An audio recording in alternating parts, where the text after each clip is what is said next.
ఉంది. జాగ్రత్తగా విను.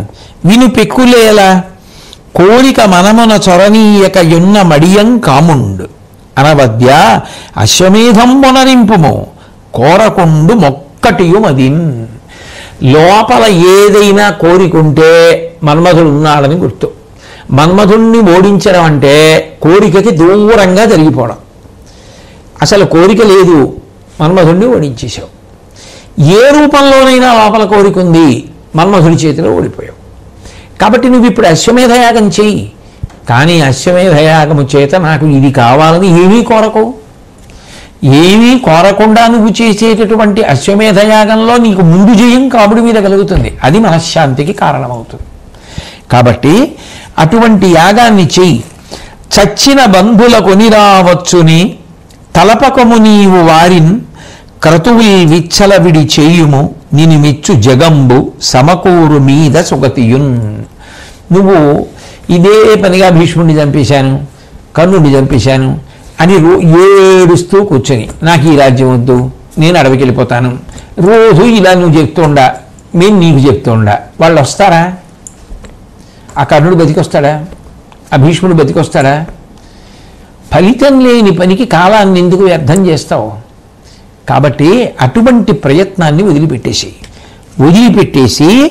నువ్వు ఇప్పుడు ఏం చెయ్యాలి? ఒకవేళ వాళ్ళని చంపడం చేత నీకు పాపం వచ్చి ఉంటే దాన్ని ఎలా తొలగించుకోవాలని ఆలోచించు. అంతేగాని వాళ్ళని చంపేశాను, నాకు మనశ్శాంతి లేదు, నేను అడవికి వెళ్ళిపోతాను, అక్కడికి వెళ్ళిపోతే వస్తుందని ఏమిటి నమ్మకం? అడవికి వెళ్ళిపోతావు. నీలో ఉన్నది అడవికి వెళ్ళిపోతే ఎక్కడికి పోతుంది? ఇంట్లో ఉన్నదైతే ఇంటికి దూరంగా పోతే పోతుంది. నీలో ఉన్నది నువ్వు ఎక్కడికి వెళ్తే అక్కడికి వస్తుంది. కాబట్టి నీలో ఉన్న ఈ పరితాపం పోవడానికి నువ్వు అడవికి పోవడం కాదు మార్గం. ఏది నువ్వు చేస్తున్నావో దాని వలన ప్రయోజనం లేదని తెలుసుకోవడం. 2, ఏది చేస్తే నీకు శాంతి కలుగుతుందో, ఏది మంచిదో, ఏది విహితమో, ఏది కర్తవ్యమో, ఏది లోకమునకు కూడా క్షేమకారకమో అది చెయ్యాలి. కాబట్టి నువ్వు అశ్వమేధాది యాగములు చెయ్యి, పుణ్యక్రతువులు చెయ్యి, దానములు చెయ్యి. దాని మీద నీకు విశేషమైనటువంటి కీర్తి కలుగుతుంది, పుణ్యలోకములు ప్రాప్తిస్తాయి. అంతేకాని అవి చేయడం మానేసి ప్రతిరోజు ఇంకా ఎంతమంది వచ్చి ఎన్ని చెప్పినా ఇదే మాట అనుకుంటూ కూర్చుంటే దాని వలన నీకు కలిగే ప్రయోజనం ఏమిటి అని చెప్తే, శ్రీకృష్ణ భగవానుడు, వ్యాసుడు, నారదుడు మొదలైనటువంటి వారందరూ కూడా చెప్పిన మాటల చేత మనసులో ఉన్న పరితాపాన్ని విడిచిపెట్టినటువంటి ధర్మరాజు గారు రాజ్య పరిపాలన చేయడానికి అంగీకరించి యుద్ధమునందు తాను సంహరించినటువంటి ఆ రాజులు నశించిపోగా తాను పాపమును మూటకొట్టకున్నాను అనేటటువంటి భావన మనసులో బరువుగా ఉంది. కాబట్టి అది తొలగించుకోవడానికి అశ్వమేధయాగం చెయ్యాలి అని నిర్ణయం చేసుకుని ఆ మహామునులందరికీ కూడా ప్రదక్షిణం చేసి శిరస్సు ఉంచి నమస్కరించి బయలుదేరిపోయాడు. ఆయన అంతఃపురంలోకి వెళ్ళాడు. వ్యాసుడు, నారదుడు మొదలైనటువంటి వారందరూ కూడా ధర్మరాజు గారి దగ్గర వీడ్కోలు తీసుకుని వాళ్ళు కూడా వాళ్ళ స్వస్థానములకు వెళ్ళిపోయారు. ఆ తర్వాత కృష్ణ పరమాత్మ అర్జునుడితో కలిసి యథేచ్ఛగా కొంత విహారం చేసి మయసభాదుల దగ్గరికి వెళ్ళి ఒకసారి గతాన్నంతటినీ కూడా స్మరించి ఆ యుద్ధం జరిగిన తీరు ఇవన్నీ మాట్లాడుకుని సంతోషంగా తిరిగి వచ్చిన తర్వాత నేను ద్వారకా నగరానికి వెళ్ళాలి, అక్కడ తండ్రి గారు వసుదేవుణ్ణి చూడాలి, వచ్చి చాలా కాలమైంది, కానీ నేను వెళ్లే ముందు ధర్మరాజు గారి అనుమతి తీసుకుని వెడతాను. ఎందుకని అంటే ధర్మరాజు గారికి చెప్పకుండా వెళ్ళడం అర్జున నాకు ఇష్టం లేదు. కారణం విభుడు ఓయి ఒత్తుగా కనకపోను మీను ప్రాణంబు తనయులు మిత్రగణము బంధులను అర్ధచయము అప్పార్థివేంద్రు సొమ్ము తదనువర్తనము వ్రతమ్ము నాకు.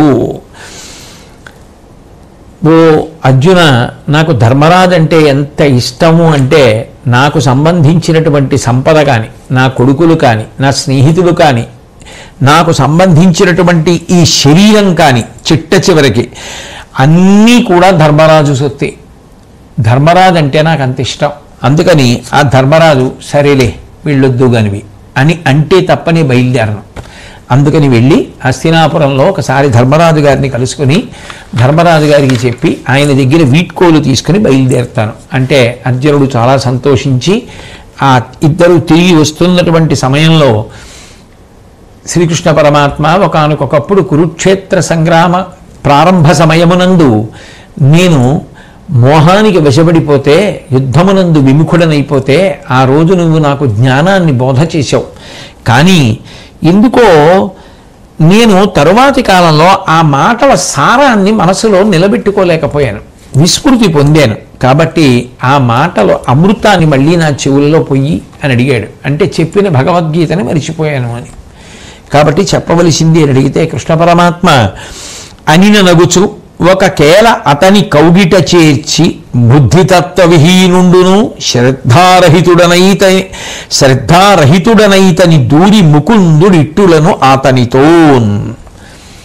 నవ్వుతూ అర్జునుడిని ఒక చేత్తో దగ్గరికి తీసుకొని కౌగిలించుకొని, నీకు బుద్ధి శ్రద్ధ రెండూ లేకుండా పోయాయో అర్జున, లేకపోతే పరమ పవిత్రమై బ్రహ్మపదంలో ప్రయాణించడానికి ఏ జ్ఞానం అవసరమో అది నీకు బోధ చేస్తే అంత విలువైన దాన్ని మర్చిపోతావా అని చెప్పి, అవి బ్రహ్మపదాన్ని సాధించడానికి కావలసినటువంటి ఉపకరణము కదా, ఆ బోధ మళ్ళీ నీకు లఘువుగా చేస్తాను అని చెప్పి ఆయన మళ్ళీ ఆ తత్వజ్ఞానాన్నంతటినీ కూడా అనుగీత అనబడేటటువంటి పేరుతో భగవద్గీతలో చెప్పినటువంటి 700 శ్లోకముల యొక్క సారాంశాన్ని మళ్ళీ అర్జునుడికి చెప్పడానికి ప్రారంభం చేశాడు. చేసి సంగ్రహంగా ఒకసారి ఆ తత్వాన్నంతటినీ కూడా అనేక గీతల రూపంలో, బ్రాహ్మణ గీతలు అన్న పేరుతో ఒక బ్రాహ్మణుడు తన భార్యకి చెప్పినటువంటి మాటలు, ఈ తత్వాన్నంతటినీ కూడా మళ్ళీ అర్జునుడికి ఉపదేశం చేశాడు.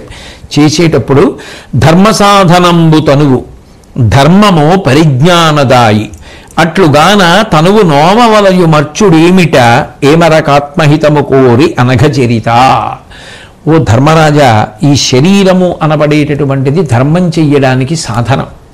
కాబట్టి దీని విషయంలో చాలా తేలిక భావన పనికిరాదు సుమా. విశిష్టమైనటువంటి ధర్మాన్ని ఆచరించినటువంటి కారణం చేత కలిగినటువంటి జ్ఞానము మాత్రమే మోక్షమును పొందడానికి కారణము కనుక, అటువంటి జ్ఞానమును పొందడానికి ఆచరించవలసినటువంటి ధర్మమునకు ఉపకరణము ఈ శరీరమే కనుక, మనుష్యుడు ఏ విధమైనటువంటి యామరపాటు లేకుండా, పొరపాటు పడకుండా, అశ్రద్ధ లేకుండా, అజాగ్రత్త లేకుండా శ్రేయస్సు కొరకు తన శరీరాన్ని తాను రక్షించుకోవడం అనేటటువంటిది నేర్చుకోవాలి అని చెప్పి, శరీరంలో కలిగేటటువంటి వాతము, శ్లేష్మము, పిత్తము మొదలైనటువంటి దోషములు ఎటువంటి ఆహారములు తీసుకుంటే ఎట్లా పుడతాయి, ఎలా శరీరమునందు వ్యాపిస్తాయి, సంధిబంధములు ఎలా సడలిపోయేటట్టు చేస్తాయి, చిట్ట చివరికి దాని వలన మనిషి ఎలా మృత్యువాత పడతాడు అన్న దగ్గర నుంచి శరీర రక్షణ గురించి మాట్లాడడం ప్రారంభం చేసి, చేసుకున్నటువంటి పాపపుణ్యములను అనుసరించి మనుష్య శరీరాన్ని పొందినటువంటి వ్యక్తి నిజానికి అపూర్వమైనటువంటి అదృష్టమును పొందినవాడవుతాడు. ఎందుకంటే ఈ సృష్టిలో మిగిలినటువంటి ప్రాణులు ఏవి కూడా శాస్త్రవిహితమైనటువంటి కర్మను ఆచరించడానికి యోగ్యమైన సాధనములుగా ఉండవు. కానీ ఒక్క మనుష్య శరీరం మాత్రం శాస్త్రం చదువుకోవడానికి, గురువుగారి సేవ చేయడానికి, విహిత కర్మలు తెలుసుకోవడానికి, పుణ్యకర్మలు ఆచరించడానికి, నిషిద్ధ కర్మలు భంజించడానికి అవకాశం ఇస్తుంది.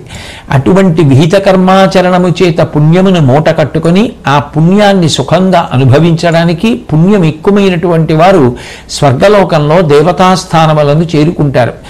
కానీ ఆ స్థానములు కూడా శాశ్వతములు కావు. ఎందుకని అంటే అర్జున, క్షీణే పుణ్యే మర్త్యలోకం విశంతి. ఆ పుణ్యం పూర్తయిపోయిన తర్వాత మళ్ళీ స్వర్గలోకం నుంచి పతనమైపోయి ఈ మర్త్యలోకంలో పడిపోతూ ఉంటారు.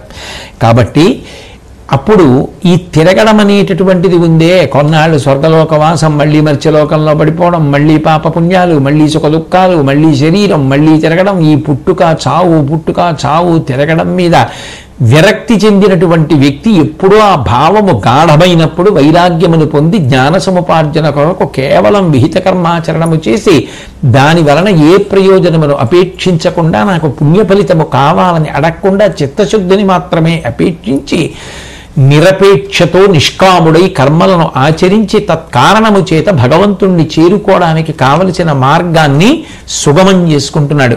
కాబట్టి దానికి జన్మజన్మాంతర సుకృతం ఉండాలి అని చెప్తూ ఒకానొకప్పుడు ఒక భర్త తన భార్యకి చేసినటువంటి ఉపదేశాన్ని బ్రాహ్మణ గీతలు అని పిలుస్తారు. ఆ బ్రాహ్మణ గీతలు అనేటటువంటివి చాలా ప్రధానమైనవి. అవి తత్వాన్ని ఆవిష్కరిస్తాయి. అక్షరమైనది ఏది నశించిపోదో అదే బ్రహ్మము. ఆ అక్షరమైనటువంటిది ఏది ఉందో అది అమలినమైనటువంటి బుద్ధికి మాత్రమే గోచరమవుతుంది. అంటే అటువంటిది ఒకటి ఉన్నది, దాన్ని చేరుకోవాలి అనేటటువంటి భావన అటువంటి వారికే కలుగుతుంది. వారు అంతర్యాగమును చేస్తారు. వీరు చేసేటటువంటి ఈ హోమం బయట చేసేటటువంటి హోమం కాదు, ఈ లోపల జరిగేటటువంటి హోమం. అందులో జ్ఞానేంద్రియ కర్మేంద్రియాలు అంతర్భూతుడైనటువంటి వైశ్వానరాగ్ని యందు హోమం చేస్తారు. అది అంతర్యాగంలో ఒక భాగం. కాబట్టి వాళ్ళు ఇంద్రియ సుఖములకు దూరంగా ఉండి భగవంతునికి దగ్గరగా నివసిస్తూ ఉంటారు. ఒకానొకప్పుడు ఒక పెద్ద చర్చ ప్రారంభమైంది. మనసు గొప్పదా, ఇంద్రియములు గొప్పవా అని. ఇంద్రియముల తోడ్పాటు లేకుండా మనసు ఏ సుఖం అనుభవించగలదని ఇంద్రియములు మనసుని నిలదీశాయి. చెవి శబ్దమును వినలేదనుకోండి, మనసు శబ్దము ద్వారా ఏ సంతోషాన్ని పొందుతుంది? అట్లాగే కన్ను చూడలేదనుకోండి, కన్ను చూడనప్పుడు ఏది చూసి మనసు సంతోషిస్తుంది? ఇంద్రియములు ప్రధానములు తప్ప మనసు ప్రధానము కాదని ఇంద్రియములు మనసు మీద తిరగబడి నీకన్నా మేమే గొప్పవి అని మాట్లాడాయి. అటువంటి సమయంలో చతుర్ముఖ బ్రహ్మగారు వీటన్నింటి గురించి కూడా చాలా స్పష్టత కలిగేటట్టుగా ఉపదేశం చేశారు. ఉపదేశం చేస్తూ అసలు నిజానికి మోక్షము అనబడేటటువంటి విధానము తెలుసుకోవాలి అంటే ఈ విషయ సుఖములను ఇచ్చేటటువంటి ఈ ఇంద్రియములు ఏవైతే ఉన్నాయో వాటి అనుభవమునందు వైరాగ్యము కలిగి ఉదాసీన భావము కలిగి ఈ విషయ రూపములైనటువంటి సుఖములను హవిస్సులుగా మార్చి ఎవరు ఈ ఉదాసీనత్వము అనబడేటటువంటి సృక్కుని చేతిలో పట్టుకొని ఆత్మ అనబడేటటువంటి అగ్నిలోకి హోమం చేస్తున్నాడో వాడు మాత్రమే నిజమైనటువంటి సుఖమును పొందగలడు. తప్ప మనసు వలన ఇంద్రియములా, ఇంద్రియముల వలన మనసా, ఈ సుఖములు శాశ్వతములా అన్న చర్చ వలన వచ్చేటటువంటి ఉపయోగము లేదు. వాటి పరిత్యాగము గొప్పది అని ఒకప్పుడు బ్రహ్మగారు చెప్పారు. ఆ స్థాయికి చేరినటువంటి యోగి తామరాకు మీద నీటి బొట్టు ఎలా ఉంటుందో అంత సంగము లేని వాడై ఉంటాడు. ఒక పూస ఎలా కదులుతుంటుందో అలా తామరాకు మీద ఉన్న నీటి బొట్టు తామరాకుతో అంటుకోకుండా చించలంగా ఉన్నట్టుగా దానితో ఏ సంపర్కం లేకుండా యోగి అయినటువంటి వాడు అన్నిటి నుండి విడుదల పొందిన వాడై భగవంతుడితో మమేకమైన వాడై ఉంటాడు అని చెప్తూ ఒకానొకప్పుడు జనక మహారాజు గారికి యమధర్మరాజు గారికి ఒక అద్భుతమైన సంవాదం జరిగిందయ్యా. బ్రాహ్మణుడి వేషంలో యమధర్మరాజు గారు జనక మహారాజు గారి దగ్గరికి వచ్చి ఏదో ఒక చేయరాని పొరపాటు ఒకటి చేయించినట్లుగా చూపిస్తే వెంటనే జనక మహారాజు గారు కోపం పొంది తన రాజ్యాన్ని విడిచి వెళ్ళిపోమ్మంటే వెంటనే ఆ బ్రాహ్మణుడు నీ రాజ్యము ఎక్కడి వరకు ఉందో నాకు చెప్పు అని అడిగాడు. వెంటనే జనక మహారాజు గారు అంతర్ముఖుడై నేనేమిటి, నా రాజ్యం ఏమిటి, ఆ రాజ్యానికి ఓ సరిహద్దులు ఏమిటి, నాదేమిటి, నేనేమిటి అని చెప్పి బాధపడినటువంటి వాడై అన్నమాటలకు ఆయనే చాలా పరితాపాన్ని పొంది నాకు అసలు నా నగరమన్న భావన లేదు, నేనన్న భావన లేదు, నేను యాదృచ్ఛికంగా ఈ మాటలు అనేశాను అని చెప్పి పరితప్త హృదయంతో మళ్ళీ జ్ఞానమునందు ప్రవేశించిన వాడై సాక్షి మాత్రంగా నిలబడి మాట్లాడితే ఆ జనక మహారాజు గారి యొక్క ధర్మసిద్ధికి జ్ఞానంలో నిలబడగలిగినటువంటి ప్రజ్ఞకి సంతోషించినటువంటి వాడై ఆ ధర్మదేవత తిరిగి వెళ్ళిపోయాడు. అంత గొప్పదు సుమా. సత్యమైనటువంటి వస్తువు ఏది ఉన్నదో అదే ఆత్మ, అదే పరబ్రహ్మము, అది అవినాశి, దానికి ఏ విధమైనటువంటి క్షయము ఉండదు, అది చ్యుతము కావడం అన్నది ఉండదు. అటువంటి దాని నుండి ఈ సమస్త భూతములు పుట్టాయి, అందులోనే ప్రవర్తిస్తూ ఉంటాయి, అందులోనే లీనమైపోతూ ఉంటాయి. సత్వము, రజస్సు, తమస్సు అనబడేటటువంటి 3 గుణములు ఉంటాయి. ఈ 3 గుణములను కూడా తగుపాళ్లలో అనుభవించి సత్వమునందు ఎక్కువ నిలబడి సత్వము నుండి శుద్ధ సత్వములోకి ప్రవేశించి శుద్ధ సత్వమును కూడా విడిచిపెట్టేసి నిస్సంగుడై వైరాగ్య భావనలు పొంది అది శాశ్వత సుఖమై దాని చేత చివరికి ఈశ్వరానుగ్రహము చేత జ్ఞానము కలిగి జ్ఞానము వలన మోక్షమును పొంది ఇక మళ్ళీ పుట్టవలసిన అవసరాన్ని పోగొట్టుకుని పునరావృత్తి నుండి జీవుడు విడుదల పొందుతూ ఉంటాడు. కాబట్టి అహంకారం నుంచే నిజానికి నేను అన్న భావనలోంచే 5 జ్ఞానేంద్రియాలు, 5 కర్మేంద్రియాలు, మనస్సు అనబడేటటువంటి 11వది కలిపి ఈ 11 తత్వాలు ఏర్పడతాయి. నేను అన్న భావన ఎప్పుడైతే ఉందో అప్పుడు తన జ్ఞానేంద్రియములు, కర్మేంద్రియములు, మనస్సు ఆ భావన చేత పరిపుష్టమై కర్మలు చేయించి కర్మల వలన కలిగేటటువంటి ఫలితములు పాపపుణ్యములై జీవుణ్ణి జనన మరణ చక్రమునందు తిప్పుతుంటాయి. అట్లా కాకుండా ఎవరు ఇది తెలుసుకుని దానికన్నా అతీతంగా ఉండి లోపల ఉన్నటువంటి ఆత్మతో తాదాత్మ్యములు పొందడానికి కేవలము ఉత్తమ కర్మలను మాత్రమే, విహిత కర్మలను మాత్రమే ఏ ప్రతిఫలమును ఆశించకుండా చేయడానికి ప్రయత్నం చేస్తూ ఉంటాడో వాడు ఈశ్వరానుగ్రహాన్ని పొంది ఆత్మని ఉపాసన చేశాడు కాబట్టి పరతత్వవేత్త అయి చిట్ట చివరికి ఆ ఆత్మని అనుభూతిగా పొందుతాడు. కాబట్టి తాబేలు తన యొక్క అవయవాల్ని ఎలా తాను లోపలికి తీసేసుకుంటుందో అట్లా తన ఇంద్రియములను తాను అవసరమైనప్పుడు వెనక్కి తీసేయగలిగినటువంటి ప్రజ్ఞ కలిగినటువంటి వాడెవరో వాడు ధన్యుడైనటువంటి వాడు. ఈ భూతక పంచకము అనబడేటటువంటి దానికి కాముడు, క్రోధుడు అనబడేటటువంటి వాళ్ళిద్దరూ ప్రభువులు. కామముంటే క్రోధం ఉంటుంది, క్రోధం ఉంటే కామం ఉంటుంది. ఓ కోరిక ఉందనుకోండి, తీరితే సంతోషం, తీరకపోతే తీరకపోవడానికి కారణం ఎవరని చెప్పి వాళ్ళ మీద కోపం. రాగము, ద్వేషము ఈ రెండు పక్క పక్కనే ఉంటాయి. అందుకని ఈ రాగద్వేషములు ఇద్దరూ కూడా ఈ పంచభూతములు అనబడేటటువంటి సముద్రానికి ప్రభువులు. ఈ సముద్రాన్ని దాటాలి అనుకునేటటువంటి విద్వాంసుడు అహింసా లక్షణాన్ని అలవాటు చేసుకోవాలి. ధార్మికమైనటువంటి నడవడి ఎవరు పొందుతారో వారు సమస్తమైనటువంటి బంధనముల నుండి విడుదల పొందుతారు అని చెప్పి, తపస్సు అనేటటువంటిది చాలా చాలా గొప్ప విషయం సుమా. మమకారము నుండి దూరమును పొందుటయే, నేను నాది అనేటటువంటి భావముల నుంచి దూరముగా ఉంటూ సర్వకాలముల యందు భగవంతుని యందు బుద్ధి పెట్టి ధార్మికమైనటువంటి నడవడి కలిగి ఉండడమే నిజమైనటువంటి తపస్సు.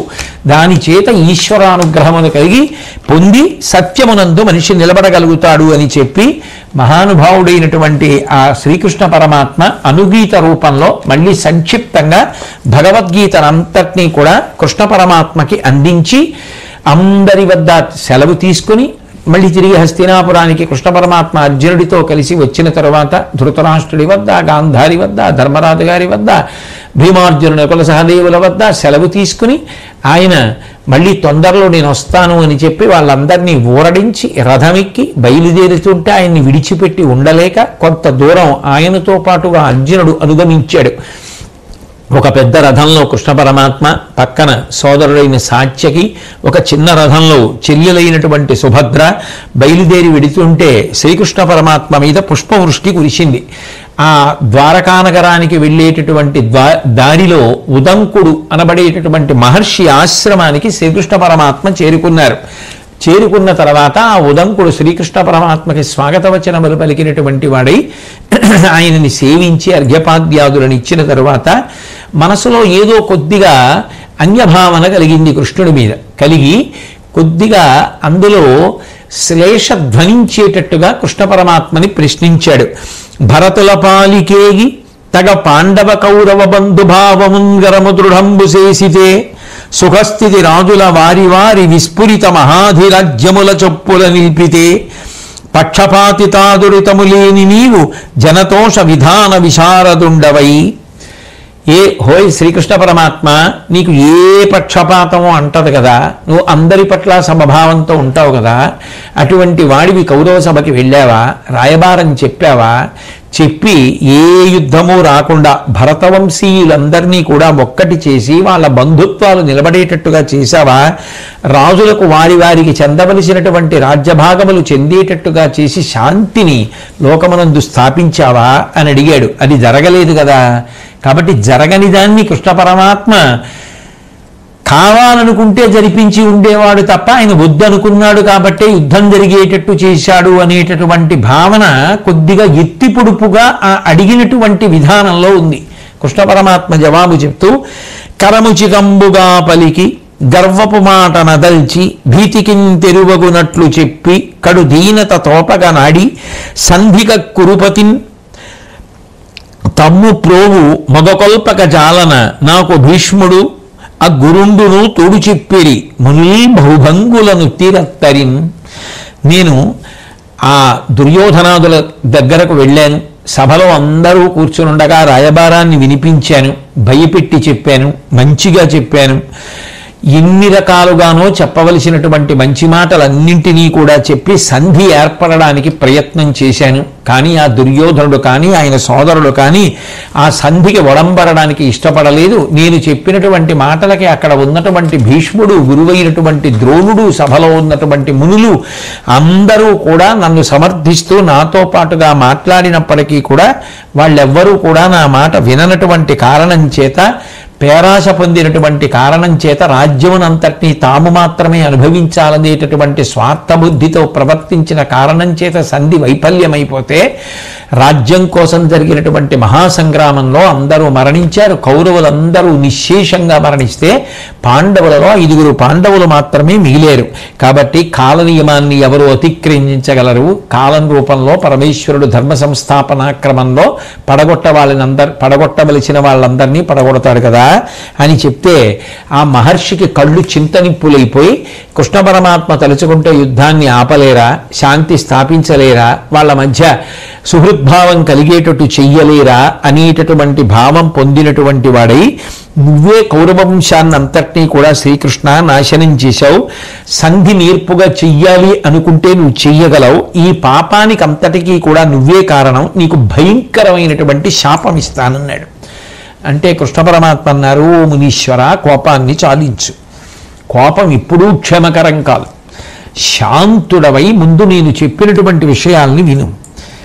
నువ్వు నాకు శాపమిస్తే నీ తపస్సు చెడిపోతుంది తప్ప నాకు కొత్తగా కలిగేటటువంటి హాని ఏమీ ఉండదు. ఇక పైగా నువ్వు నన్ను శపించడానికి ప్రయత్నిస్తే ఇంతకాలం నుంచి చేస్తున్నటువంటి మహాతపస్సుతో పాటుగా ఇంతకాలం నుంచి అవలంబించినటువంటి బ్రహ్మచర్య దీక్ష కూడా నశించిపోతుంది. కాబట్టి నువ్వు నన్ను శపించే ప్రయత్నం నుంచి విరమించు అని చెప్తే, అయితే నువ్వేం చెప్పాలనుకుంటున్నావో శ్రీకృష్ణ పరమాత్మ చెప్పు. అది విన్న తరువాత నేను సంతోషిస్తే, నా మనసు శాంతి పొందితే నా మనసును మరలిస్తాను, శాపం ఇవ్వను అంటే శ్రీకృష్ణ పరమాత్మ నవ్వి ఆయన చేయవలసినటువంటి ప్రయత్నం ఏదో ఆయన చేశాను అని చెప్తూ, తాను పరమాత్మ స్వరూపంగా ధర్మ సంస్థాపనార్థం ఆవిర్భవించిన వాడనని, అది అట్లా జరగవలసి ఉన్నప్పుడు అట్లా జరగడం వినా వేరొక మార్గం ఉండదని అర్థమయ్యేటట్టుగా తన యొక్క పరతత్వాన్ని తెలియచేసే విధంగా ఉదంకుడితో మాట్లాడుతూ, తమము రజస్సు సత్వము నుదంక మదీయ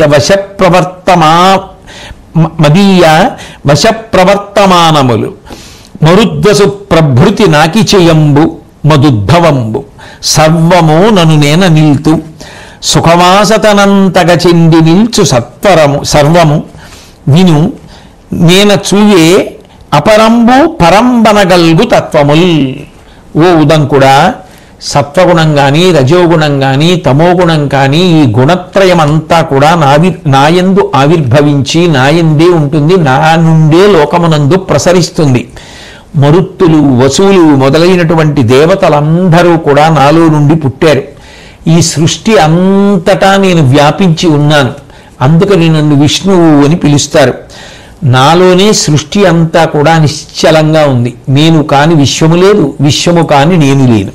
కాబట్టి చిత్ అచిత్ అనబడేటటువంటి రెండూ కూడా నాలో నుండి పుట్టినటువంటి తత్వములే, ఇది నువ్వు తెలుసుకో అని చెప్తూ, ప్రణవముఖ వేదములు చతుర్వర్ణములు చతుర్విధాశ్రమములను తత్సర్వ కర్మ జాతములను సమంచిత స్వర్గ మోక్షములను మన్మయములు కాగా తెలుసుకొనుము. ఆదిలో ఉన్నటువంటి ప్రణవ ధ్వని కానీ, ఆ ఓంకారము కానీ, 4 వేదములు కానీ, 4 ఆశ్రమములు కానీ, 4 వర్ణములు కానీ, వాటికి సంబంధించిన విధులు కానీ, స్వర్గము కానీ, మోక్షము కానీ అన్నీ నా రూపాలే, నేను కానిది ఏదీ లేదు. ఈ విషయాన్ని నువ్వు బాగా తెలుసుకో. కాబట్టి నాకు పక్షపాతం ఉండడం, ఒక పనిని ఒకలా చెయ్యవలసిన దాన్ని అలా చేయకుండా ఇంకొకలా చేయడం, ఇటువంటివి నా యందు ఉండవు. నన్ను యజ్ఞపురుషుడిగా గుర్తించి ఎందరో నన్ను స్తుతించి యజ్ఞయాగాది క్రతువులు చేసి ప్రాయశ్చిత్తముల ద్వారా పాపములను పోగొట్టుకొని శుభకర్మల ద్వారా ఉత్తమ ఫలితములను పొందుతుంటారు. మానసు మదగ్రపుత్రుంగా నిరుగుము ధర్ముని జగద్రక్షకునై ఏ నభిమత కాలములను మానిత జన్మముల నుండి మనుతు తపస్వి. ఓ ఉదంకుడా, నువ్వు తెలుసుకోవలసినటువంటి విషయం, ఈ లోకమునంతటినీ సంహార ప్రక్రియ ద్వారా ఏ కాలమునందు ఏ జీవుడు పడిపోవాలో అలా పడిపోయేటట్టు చేసేటటువంటి యమధర్మరాజు గారు నా మనసులో జన్మించినటువంటి పెద్ద కొడుకు అని తెలుసుకో. అట్లాగే నేను ఎప్పుడెప్పుడు ఈ లోకమునందు ధర్మాన్ని నిలబెట్టాలనుకుంటాను, ఎప్పుడెప్పుడు శిష్టుల్ని కాపాడాలనుకుంటానో అప్పుడప్పుడు ఒక రూపాన్ని పొందుతాను. అంతా పరివ్యాప్తమైనటువంటి వాణ్ణి ఒక రూపాన్ని పొంది నేను అందరి చేత చూడబడడానికి వీలుగా ఈ లోకంలోకి వస్తే దానిని అవతారము అని పిలుస్తారు. అటువంటి అవతారములను ఎన్నిటిలో స్వీకరిస్తూ ఉంటాను. అదంతా కూడా ధర్మ సంస్థాపనార్థమే. భవవర్ధన విలయంబుల అవలీలన వరుస బ్రహ్మయన విష్ణుడనన్ శివుడన నిర్వర్తింతును భువనంబుల నేన చూవే భూరి మహిమలన్. ఈ లోకంలో బ్రహ్మ అన్న పేరుతో ఈ సమస్త బ్రహ్మాండములను సృష్టించేవాడను నేనే. విష్ణువు అన్న పేరుతో ఈ సమస్త బ్రహ్మాండములకు స్థితికర్తనై నిర్వహించేటటువంటి వాడను నేనే. శివుడన్న పేరుతో ఈ సమస్త బ్రహ్మాండములను మహాప్రళయమనందు మళ్ళీ లోపలికి తీసుకునేటటువంటి వాడను నేనే. మూడు మూర్తులుగా ప్రకాశిస్తూ మూడు రూపములుగా మూడు పేర్లతో మూడు కాలములుగా ఉంటూ ఈ లోకాన్నంతటినీ కూడా సృష్టి స్థితి ప్రళయము అనబడేటటువంటి మూడిటి యందు తిప్పుతున్నటువంటి మహాశక్తి స్వరూపాన్ని నేనే అని తెలుసుకో. ధర్మంబు కలక కాంచి అధార్మికులం బొలియజేసి ధార్మికులను పేరర్మెలి రక్షింతు ఉచిత కర్మాచరణములని జగద్ధితమునకై. ఉదంకుడుకు కావలసినటువంటి జవాబు ఇప్పుడు అందుతోంది. నేను ఎప్పుడెప్పుడు లోకంలో ధర్మము లోపాన్ని పొందుతుందో, ఎప్పుడెప్పుడు ధర్మము క్షయమవుతూ ఉంటుందో, ఎప్పుడెప్పుడు ధర్మము ప్రశ్నింపబడుతుందో, ఎప్పుడెప్పుడు ధర్మమును పాడు చేసేటటువంటి వారు ఎక్కువైపోతారో అప్పుడప్పుడు ఒక రూపాన్ని తీసుకుని వస్తాను. వచ్చి ఎవరు అధర్మాత్ములై ధర్మాన్ని పాడు చేయడానికి ప్రయత్నం చేస్తున్నారో, ఎవరు అధర్మాత్ములై ధర్మాన్ని నాశనం చేసి సంతోషిస్తున్నారు, ఏ అధర్మాత్ముల వలన ధర్మం మిగిలిన వారికి కూడా అందకుండా పాడవుతోందో అటువంటి వారిని నశింపచేస్తాను. ధర్మాత్ములను, ధర్మమునందు అనురక్తి కలిగిన వారిని, నేను చెప్పినట్టుగా బ్రతకాలని అనుకున్న వారిని మహానురాగంతో రక్షిస్తాను. కాబట్టి నేను ఒక అవతారంతో రావడానికి కారణం ఇది సుమా. కౌరవులు పడిపోవడానికి కారణం ఇప్పుడు నీకు అర్థమైందనుకుంటాను అన్నట్లుగా శ్రీకృష్ణ పరమాత్మ ఉదంకుడితో మాట్లాడితే, నేను నిజానికి దుష్ట శిక్షణం శిష్టరక్షణం రెండూ చేయగలిగిన వాడినైనప్పటికీ కూడా కౌరవులతోటి పాండవులతోటి కూడా కలిసి ఉండడానికి నేను చెయ్యగలిగినంత ప్రయత్నం చేశాను. నేను చేసినటువంటి ప్రయత్నాన్ని బ్రహ్మజ్ఞాన వరిష్ఠులైనటువంటి వ్యాసాది మహర్షులు కూడా ఎంతో మెచ్చుకున్నారు. ఆ కౌరవులు వాళ్ళు దుర్బుద్ధుల చేత అత్యాశ చేత పాండవులు మహానుభావులు అని తెలిసి కూడా, వాళ్ళు ధర్మతత్పరులు అని తెలిసి కూడా వాళ్ళు యుద్ధానికి వెడితే ఆ ధర్మ యుద్ధంలో వాళ్ళు మడిసిపోయారు. ఇప్పుడు ఏమంటావు చెప్పు అని అడిగాడు కృష్ణ పరమాత్మ. అడిగేటప్పటికీ ఉదంకుడు తన మనసులో పొందినటువంటి ఆగ్రహాన్నంతటినీ కూడా విడిచిపెట్టి అత్యంత వినయంతో వంగి శ్రీకృష్ణ పరమాత్మకు నమస్కరించిన వాడై, ఇప్పుడు నీ మహామహిమ ఏర్పడ సమ్యగ్ అనుగ్రహంబునం చెప్పిన ఈ సమంచిత విశేషమునెల్ల నిరింగుదున్ మదింకప్పిన ఈ దురాగ్రహపు గర్వము ముంచికొనంగా నాకు ముంచొప్పడియన్ సుధా సదృశ సూక్తుల తీర్చితి వివ అచ్యుత. హే శ్రీకృష్ణ పరమాత్మ, నువ్వు నా మీద పరిపూర్ణమైనటువంటి దయతో ఇవన్నీ చెప్పావు. నిజంగా నాకు ఇవన్నీ చెప్పవలసిన అవసరం నీకుందే? చెప్పవలసిన అవసరం లేదు, కానీ దయతో చెప్పావు. ఇత పూర్వం నిజానికి నేను ఇవన్నీ విన్నవే, కానీ ఏమిటో ఒక్కసారి అనుకోకుండా ఎందుకు వచ్చిందో తెలియదు, ఆ కోపం వచ్చింది. ఆ కోపం వస్తూనే వ్యాపించేసింది. అది కమ్ముకోవడంలో నేను ఉచితానుచితములను మరిచిపోయాను. కానీ నువ్వు నాకు దయతో బోధ చేయడం వల్ల నేను యథాస్థితిని పొందాను.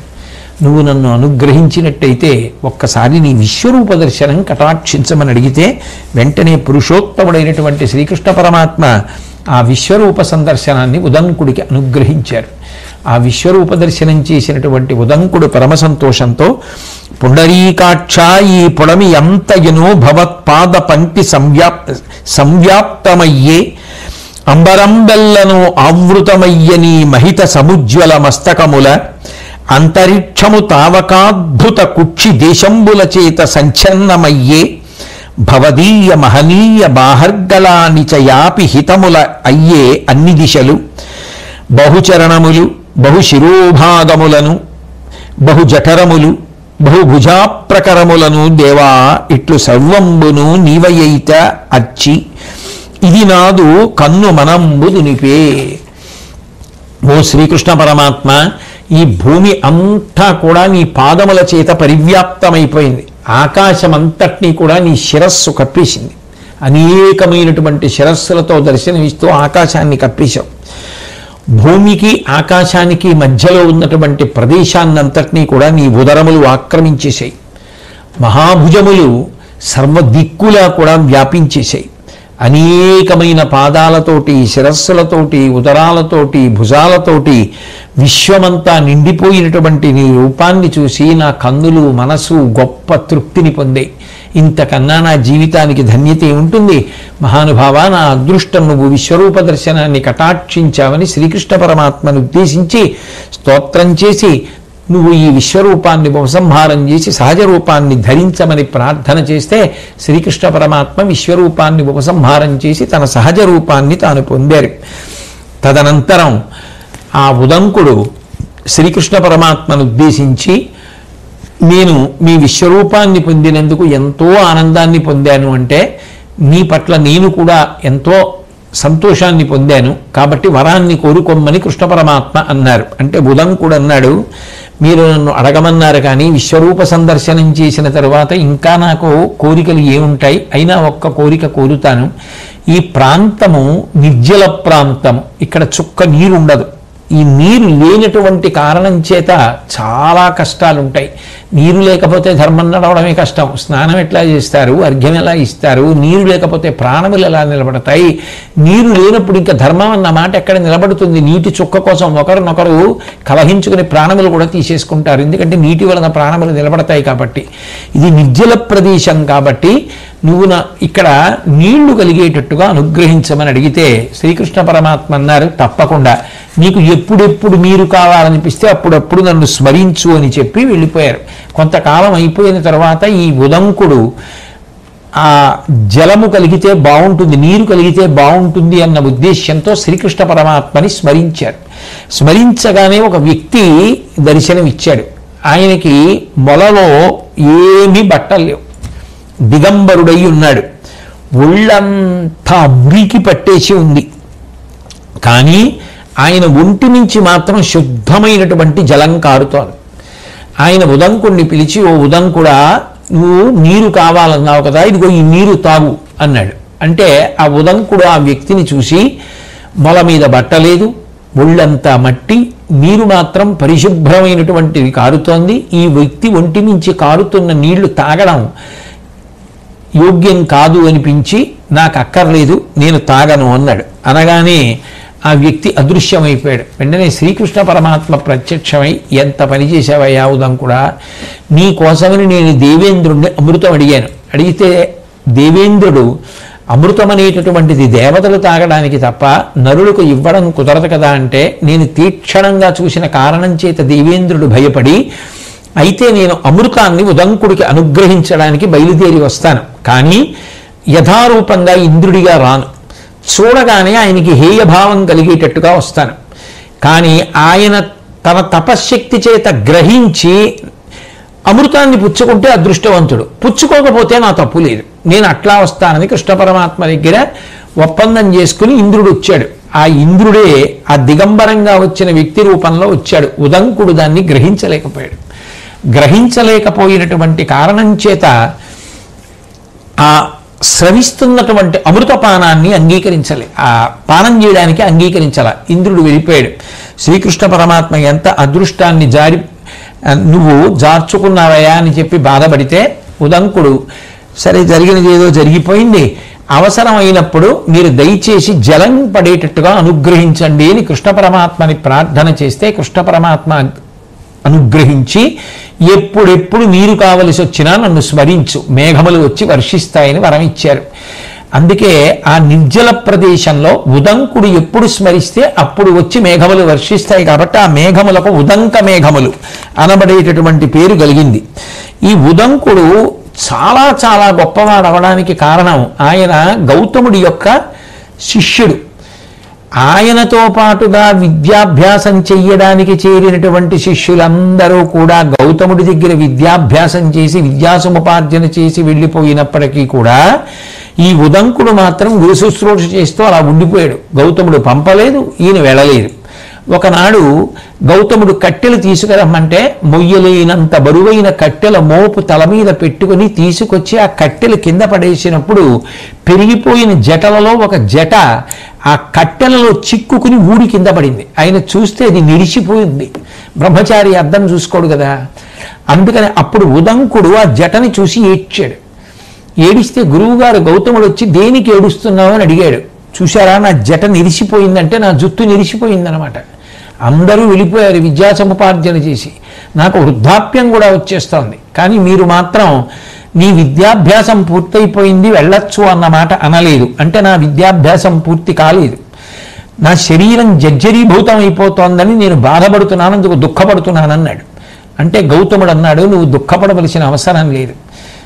శిష్యుడిగా నీకున్నటువంటి ఈ శుశ్రూష బలం, నీకున్నటువంటి గురుభక్తి లోకమునకు చాటడానికి ఇటువంటి కార్యం, అది గౌతముడి భావన. అందుకని నువ్వు బెంగ పెట్టుకోవలసిన అవసరం లేదు. నీకు సమస్త విద్యలు భాషిస్తాయి, గొప్ప తేజోవంతుడవు, అందులో సందేహం లేదు.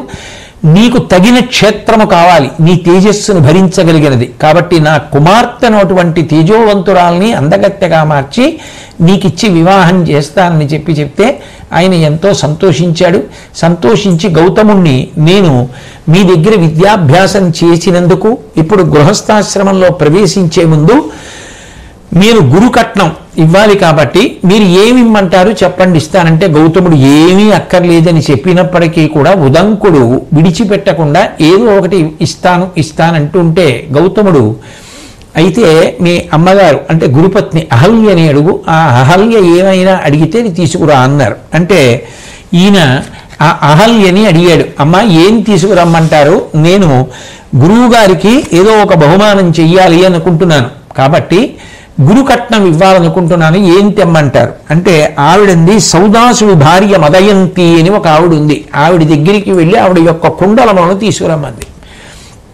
అంటే ఈయన ఆ కుండలములు తీసుకురావడానికి వెళ్ళిన తర్వాత గౌతమ మహర్షి ఏడి కనపట్టలేదు ఉదంకుడు అడిగితే, ఇలా కట్నం అడిగితే ఆ సౌదాసుడి యొక్క భార్య మదయంతి యొక్క కుండలములు తీసుకురమ్మన్నాను, వెళ్ళాడు అని చెప్పింది. వెంటనే గౌతముడు అన్నాడు, అయ్యో ఆయన నరమాంస భక్షకుడు, వీడిని చంపి తినేస్తాడేమో, ఎందుకు పంపావు అన్నాడు. అంటే నాకేం తెలుసు, ఆయన నన్ను నిగ్రహించాడు, గురుకట్నం ఇస్తానమ్మా ఏదో ఒకటి అడగండి అంటే నేను అది చెప్పాను అంది. పర్వాలేదు, నేను రక్షిస్తాను, ఇక్కడి నుంచి నా అనుగ్రహంతో కాపాడుకుంటాను. గురు శిష్యుల యొక్క అనుబంధం ఎంత గొప్పగా ఉంటుందో, శిష్యుడు గురువుకు చేసిన శుశ్రూష, గురువు శిష్యుణ్ణి దూరం నుంచి కూడా ఎట్లా తన భావన చేత అనుగ్రహించగలడో చెప్తున్నటువంటి వైనం.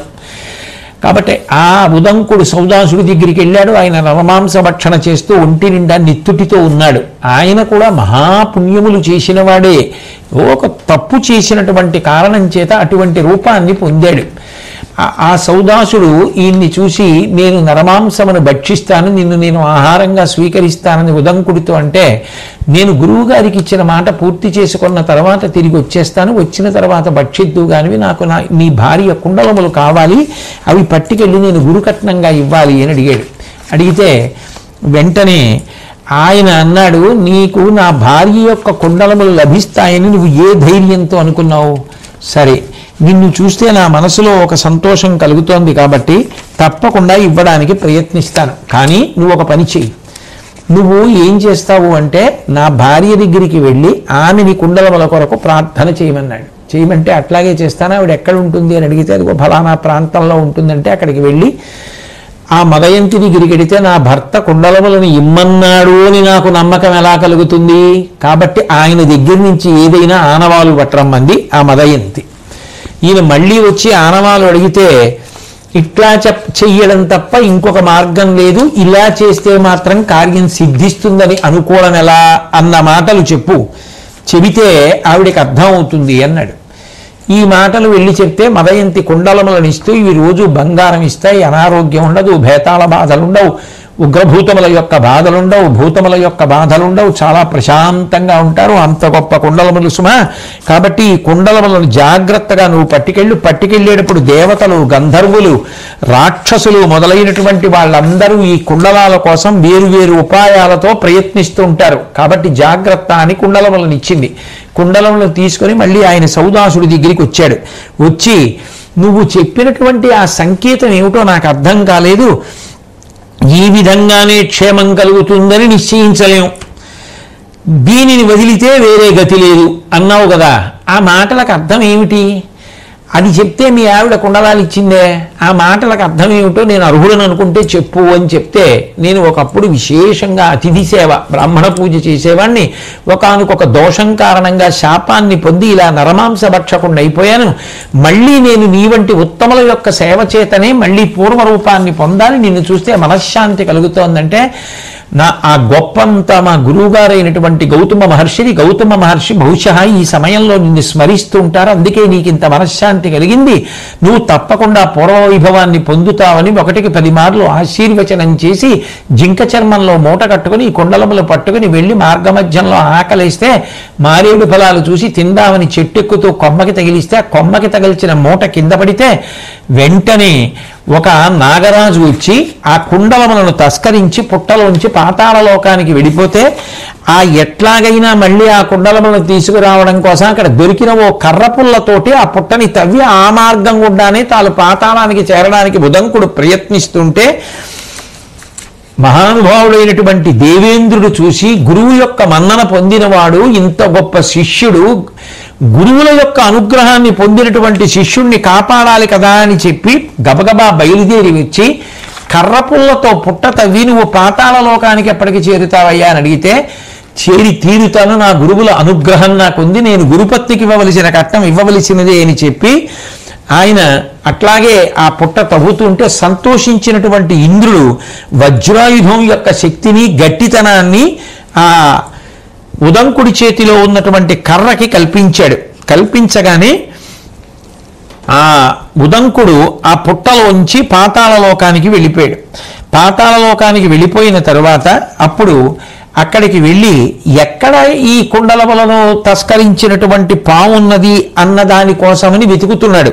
ఐరావతుడు అనబడేటటువంటి ఒక పావు యొక్క కుమారుడు వాటిని తస్కరించి తీసుకొచ్చాడు. అది మహానాగేంద్రములలో ఒకటి ఐరావతుడు.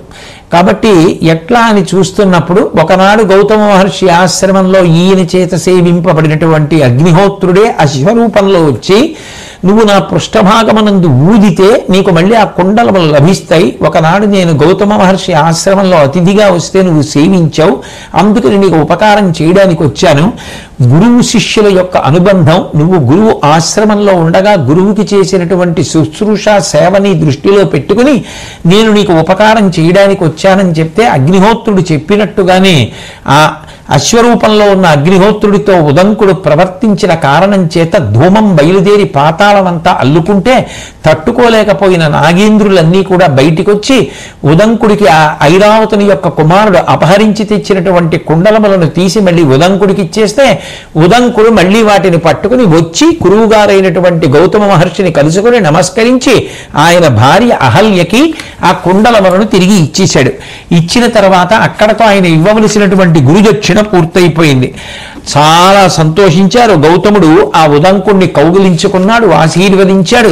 గురు శిష్యుల యొక్క వైభవం ఎంత గొప్పగా ఉంటుందో, కేవలం సంకల్ప బలం చేత గురువు ఎలా రక్షిస్తాడో, గురువు పెట్టినటువంటి పరీక్షకి తట్టుకున్నటువంటి శిష్యుడు ఎంత మహోన్నతమైనటువంటి స్థానాన్ని పొందాడో చెప్పేటటువంటి విషయం ఇది. అటువంటి ఉదంకుడు కనుక ఆ ఉదంకుడి విషయంలో కృష్ణ పరమాత్మ అంతటి ప్రేమ భావన చూపించి విశ్వరూప సందర్శనం కూడా ఇచ్చి తదనంతరం ద్వారకానగరానికి చేరుకుని ద్వారకానగరంలో బంధువులందరినీ కలిసి సంతోషంగా వాళ్ళందరినీ కూర్చోపెట్టి కురుక్షేత్ర సంగ్రామం జరిగినటువంటి విధానాన్ని వివరించి మహావీరులందరూ మడిసిపోయినటువంటి విధానం, ధర్మరాజు గారికి రాజ్యం కలిగినటువంటి విధానం, ఆ తర్వాత ధర్మరాజు గారికి పట్టాభిషేకం జరిగినటువంటి వైనం, ధర్మరాజు గారు అశ్వమేధయాగం చెయ్యాలని సంకల్పం చేసినటువంటి విధానం, వ్యాస నారదాది మహర్షులందరూ చేసినటువంటి బోధాక్రమాన్ని తన వారందరికీ కూడా తెలియచేసి అందరూ కూడా సంతోషంగా ఉన్నారు. గురువు గారి సేవ చేసి, గురువు గారి శుశ్రూష చేసి, గురువు యొక్క అనుగ్రహాన్ని పొందినటువంటి శిష్యుడైన ఉదంకుడి పేరు మీద మేఘములు ఏర్పడి నిర్జలమైన ప్రాంతంలో ఆయన సంకల్పం చేసినంత మాత్రం చేత కృష్ణ పరమాత్మ యొక్క అనుగ్రహ విశేషంగా వర్షాలు పడి నీళ్లు లభిస్తున్నాయి అంటే ఈ దేశంలో గురు శిష్య సంబంధం ఎంత గొప్పదో, ఎంత దూరంలో ఉన్న గురువు కేవల స్మరణల చేత శిష్యుణ్ణి ఎలా అనుగ్రహించగలడో, గురువు యొక్క పరీక్షని తట్టుకుని గురువు యొక్క ప్రేమని పొందగలిగినటువంటి శిష్యుడు ఎంత స్థాయిని పొందగలడో నిరూపించినటువంటి పరమాద్భుతమైనటువంటి ఘట్టము ఆ ఉదంకోపాఖ్యానము. ఆ విధంగా ధర్మరాజు గారు మనశ్శాంతి పొందారు. శ్రీకృష్ణ పరమాత్మ ఆయన చేయవలసినటువంటి అంతర్యుద్ధం గురించి తెలియచేశారు. మళ్ళీ అర్జునుడికి అనుభూత ప్రబోధం చేశారు. ధర్మరాజు గారు అశ్వమేధయాగం చేయడానికి సిద్ధపడుతున్నారు. ఉదంక మేఘములు ఏర్పడి ఉదంకుడి యొక్క కథ శుభప్రదంగా పరిసమాప్తమైంది. ద్వారకానగర ప్రజలందరూ కూడా పాండవుల యొక్క యోగక్షేమములను తెలుసుకుని ఎంతో సంతోషంగా ఉన్నారు. ఇన్ని సంతోషములకు కారణమైనటువంటి శ్రీకృష్ణ పరమాత్మ యొక్క అనుగ్రహము ధర్మరాజు గారి యందు అంత ఉండడానికి ప్రధానమైన కారణము ధర్మరాజు గారు అనుష్ఠించినటువంటి ధర్మమే. అందుకే అంతటి కృష్ణ పరమాత్మ కూడా నా రాజ్యము కానీ, సంపద కానీ, నా మిత్రులు కానీ, బంధువులు కానీ సమస్తము ధర్మరాజుదే అన్నాడు. అంటే ధర్మాన్ని అనుష్ఠించేటటువంటి వారి యందు భగవంతునికి ఎంత నిరతిశయ ప్రీతి ఉంటుందో నిరూపించినటువంటి అనేక మంగళప్రదమైనటువంటి సంఘటనల యొక్క సమాహార స్వరూపంగా ఇవాళ పూర్తయినటువంటి అశ్వమేధ పర్వంలో ఉన్నటువంటి కథాసారాంశం మనకి తెలియచేస్తోంది. కాబట్టి అంత సారవంతమైనటువంటి ధర్మమును అనుష్ఠించడానికి కావలసినటువంటి సమస్త విభూతులను, ధైర్యాన్ని మనకి ఆ శ్రీకృష్ణ పరమాత్మ తన నిర్హేతుక కృపాకటాక్ష వీక్షణముల చేత అనుగ్రహించుగాక అని ఆయన పాదములు పట్టి ప్రార్థన చేస్తూ మళ్ళీ రేపు సాయంకాలం కలుసుకున్నప్పుడు శ్రీకృష్ణ పరమాత్మ నా చేత పలికించినంత మేర అశ్వమేధ పర్వంలో ఉన్నటువంటి మిగిలిన భాగంలో ఆయన చెప్పించినంత మేర చెప్తాను అని చెప్పి తెలియచేసుకుంటూ సెలవు తీసుకుంటున్నాను. స్వస్తి.